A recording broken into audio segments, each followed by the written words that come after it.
श्री राधा जी श्री कृष्णार्धांग संभूता होने से श्री कृष्ण स्वरूपा ही हैं। लीला रसास्वादन के लिए द्विविध प्रकाश हैं। दोनों ही सच्चिदानंदमय एक तत्व वस्तु हैं। उसमें न स्त्री है न पुरुष, केवल लीला विलास है। दोनों ही काम गंध शून्य सच्चिदानंद भगवद विग्रह हैं। शुक्र शोणित जनित कर्म जनित और पंचभूत निर्मित देह इनके नहीं हैं। अतएव इनमें काम क्रोध आदि के लेश की कल्पना भी नहीं है। सभी कुछ सच्चिद घन है। इस जगत के काम में केवल तामसिक अंधकार है, इसी से इसका क्षय विनाश है। श्री वृंदावन का यह चिन्मय रस है, वहाँ प्रकाश ही प्रकाश है। इसमें उत्तरोत्तर वृद्धि ही वृद्धि है, रूप में, सौंदर्य में, लीला में, प्रेम में और आनंद में, सर्वत्र सर्वदा और सर्वथा। हेमकांतमणि और नीलकांतमणि में मानो होड़ लगी है। इस युगल प्रेम सुधा रस की प्राप्ति योगियों को अनंत काल तक समाधि लगाने पर भी नहीं होती। केवल ज्ञान चर्चा करने वाले तो इसमें प्रवेश ही नहीं पा सकते। इसी को दिव्य परमोन्नत उज्ज्वल रस कहते हैं। श्री राधा कृष्ण के इस प्रणय भाव को समझने के लिए उनके स्वरूप तत्व पर कुछ और भी विचार करना आवश्यक है। श्री कृष्ण के तत्व स्वरूप और श्री राधा के महत्व का कुछ परिचय स्वयं भगवान श्री कृष्ण के अपने ही शब्दों में 3 इतिहास मिलते हैं। एक भगवान व्यास का और 2 भगवान शंकर के, जो आज हम सुनेंगे। व्यास जी ने एक बार कई हजार वर्षों तक घोर तपस्या की। भगवान ने प्रसन्न होकर उन्हें वर मांगने के लिए कहा। व्यास जी ने भगवान से कहा, मधुसूदन, मैं आपके उस यथार्थ तत्व का आँखों के द्वारा दर्शन करना चाहता हूँ नाथ, जो इस जगत का पालक और प्रकाशक है। उपनिषदों ने जिसे सत्य स्वरूप परब्रह्म बतलाया है, आपका वही अद्भुत रूप मेरे सामने प्रत्यक्ष प्रकट हो, यही मेरी प्रार्थना है। पद्म पुराण में पाताल खंड में श्लोक मिलता है, त्वामहं द्रष्टुमिच्छामि चक्षुभर्याम मधुसूदनं यत् तत् सत्यं परं ब्रह्म जगज्योतिर्जगत्पतिः वदन्ति वेदशिरसश्चाक्षुषं नाथ में अद्भुतम। श्री भगवान ने कहा, महर्षि, मेरे विषय में लोगों की भिन्न भिन्न धारणाएं हैं। मुझे प्रकृति कहते हैं कुछ लोग, कोई पुरुष कहता है, कोई ईश्वर मानते हैं, कोई धर्म। किन्हीं किन्हीं के मत में मैं सर्वथा भय रहित मोक्ष स्वरूप हूँ। कोई भाव सत्ता स्वरूप मानते हैं और कोई कल्याण में सदाशिव बतलाते हैं। इसी प्रकार दूसरे लोग मुझे वेदांत प्रतिपादित अद्वितीय सनातन ब्रह्म मानते हैं, किंतु वास्तव में जो सत्ता स्वरूप और निर्विकार है, सच्चित और आनंद ही जिसका विग्रह है तथा वेदों में जिसका रहस्य छिपा हुआ है, अपना वह पारमार्थिक स्वरूप मैं आज तुम्हारे सामने प्रकट करता हूँ। देखो। भगवान के इतना कहते ही श्री व्यास जी को एक बालक के दर्शन हुए, जिसके शरीर की कांति नील मेघ के समान श्याम थी। वह गोप कन्याओं और ग्वाल बालों से घिरकर हंस रहा था। वे भगवान श्याम सुंदर थे, जो पीत वस्त्र धारण किए कदम्ब की जड़ पर बैठे हुए थे। उनकी झांकी अद्भुत थी। उनके साथ ही नूतन पल्लवों से अलंकृत वृंदावन नाम का वन भी दृष्टिगोचर हुआ।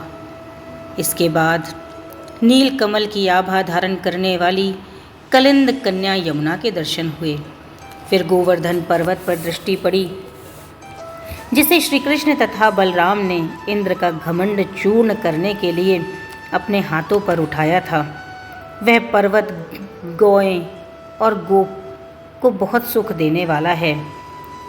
गोपाल श्री कृष्ण रमणियों के साथ बैठकर बड़ी प्रसन्नता के साथ वेणु बजा रहे थे। उनके शरीर पर सब प्रकार के आभूषण शोभा पा रहे थे। उनका दर्शन करके मुनि को बड़ा हर्ष हुआ। तब वृंदावन में विचरने वाले भगवान ने स्वयं उनसे कहा, मुने, तुमने जो इस दिव्य सनातन रूप का दर्शन किया है, यही मेरा निष्कल, निष्क्रिय, शांत और सच्चिदानंदमय पूर्ण विग्रह है। इस कोमल लोचन स्वरूप से बढ़कर दूसरा कोई उत्कृष्ट तत्व नहीं है। वेद इसी स्वरूप का वर्णन करते हैं। यही कारणों का भी कारण है। यही सत्य परमानंद स्वरूप चिदानंद घन सनातन और शिव तत्व है। तुम मेरी इस मथुरापुरी को नित्य समझो। यह वृंदावन, यह यमुना, ये गोप कन्याएं तथा ग्वाल बाल सभी नित्य हैं। यहाँ जो मेरा अवतार हुआ है यह भी नित्य है। इसमें संशय न करना, राधा मेरी सदा की प्रियतमा है। मैं सर्वज्ञ, परात्पर, सर्व काम, सर्वेश्वर तथा सर्व आनंदमय परमेश्वर हूँ। मुझ में ही यह सारा विश्व जो माया का विलास मात्र है प्रतीत हो रहा है। दूसरा प्रकरण भगवान शिवजी का मिलता है। शिवजी ने एक बार नारद जी को बताया कि मैंने भगवान से यह वरदान मांगा, यद रूपम ते कृपा सिंधो परमानंददायकं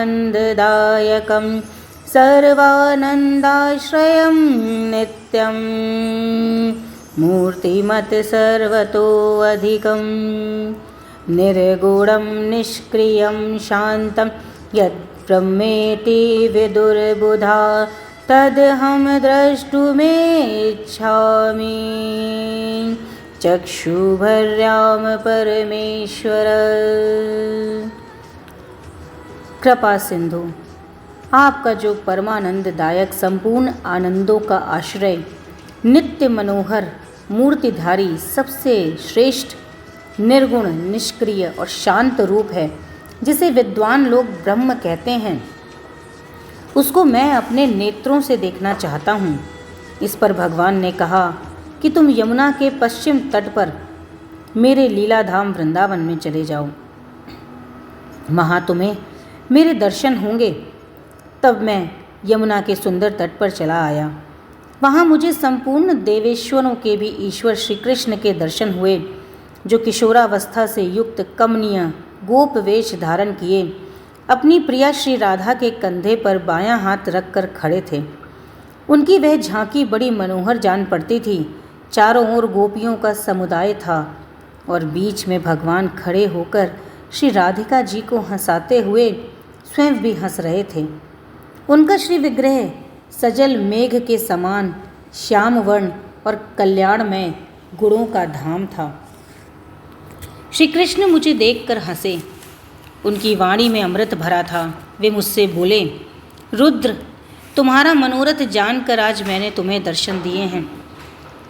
इस समय मेरे जिस अलौकिक रूप को तुम देख रहे हो, यह निर्मल प्रेम का पुंज है। इसके रूप में सत, चित और आनंद ही मूर्तिमान हुए हैं। उपनिषदों के समूह मेरे इसी स्वरूप को निराकार, निर्गुण, व्यापक, निष्क्रिय और परात्पर बतलाते हैं। मेरे दिव्य गुणों का अंत नहीं है तथा उन गुणों को कोई सिद्ध नहीं कर सकता। इसीलिए वेदांत शास्त्र मुझ ईश्वर को निर्गुण बतलाता है।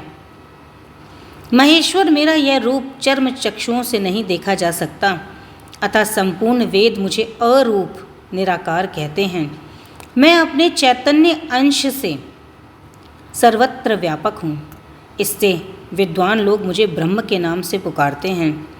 मैं इस प्रपंच का कर्ता नहीं हूँ, इसलिए शास्त्र मुझे निष्क्रिय बताते हैं।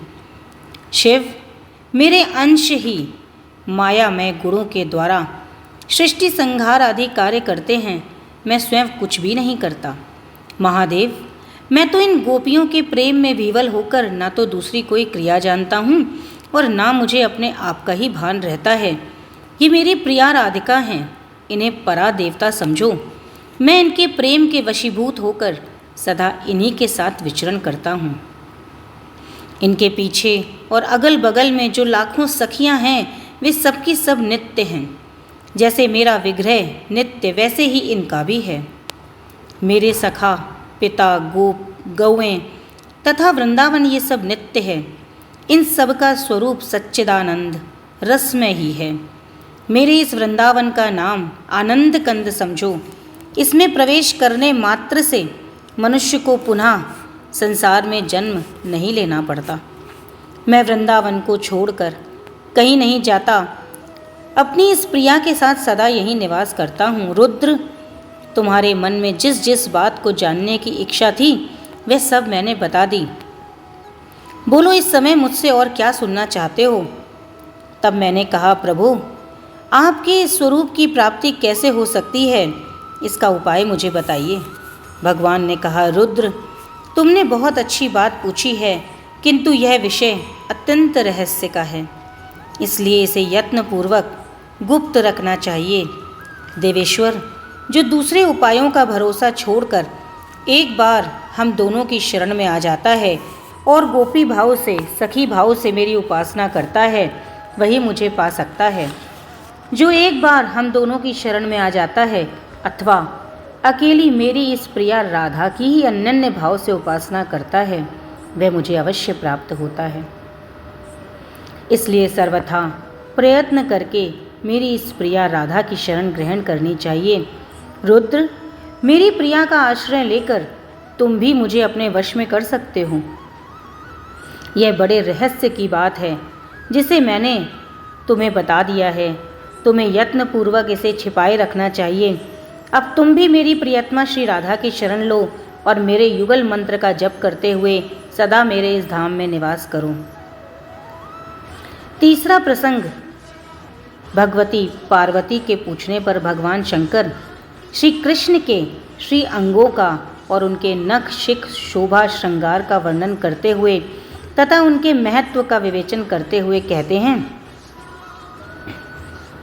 केचिद्वदन्ते तस्यांशं ब्रह्मचिद्रूपं द्वयं तदश्वांशं महाविष्णुं प्रवदन्ति मनीषिणः योगीन्द्रः सनकाघ्यश्च तदेव हृदि चिन्तयते तिर्यग्रीवजितानन्तकोटिकन्दर्पसुन्दरम् सापाङ्गे क्षणसस्मेरकोटिमन्मथसुन्दरं कुञ्चिताधरविन्यस्तवंशीमञ्जूकलस्वने जगत्त्रयं मोहयन्तं मग्नं प्रेमसुधार्णवे। पद्म पुराण पाताल खंड में ऐसा वर्णन मिलता है। कुछ विद्वानों का कथन है कि चिद्रूप अद्वितीय ब्रह्म उनका श्री कृष्ण का अंश है। अनेक मनीषीगण महाविष्णु को श्री कृष्ण दशमांश बतलाते हैं। सनकादि योगेश्वर अपने हृदय में इनका सदा चिंतन करते हैं। जिस समय वे गर्दन टेढ़ी करके खड़े होते हैं उस समय अनंत कोटि कामदेवों से भी अधिक सुंदर दिखते हैं। वे अपनी तिरछी चितवन तथा मधुर मंद मुस्कान के द्वारा करोड़ों कामदेवों के समान सुंदरता धारण कर अपने सिकोड़े हुए अधरों पर वंशी रखकर बजा रहे हैं और उस मुरली की मधुर स्वर लहरी से त्रिभुवन को मोहित करते हुए सबको प्रेम सुधा सागर में निमग्न कर रहे हैं। देवी, जिनके नख चंद्र किरणों की महिमा का भी अंत नहीं है, उन्हीं भगवान श्री कृष्ण की महिमा के संबंध में मैं कुछ और बता रहा हूँ। तुम मुदित मन से सुनो।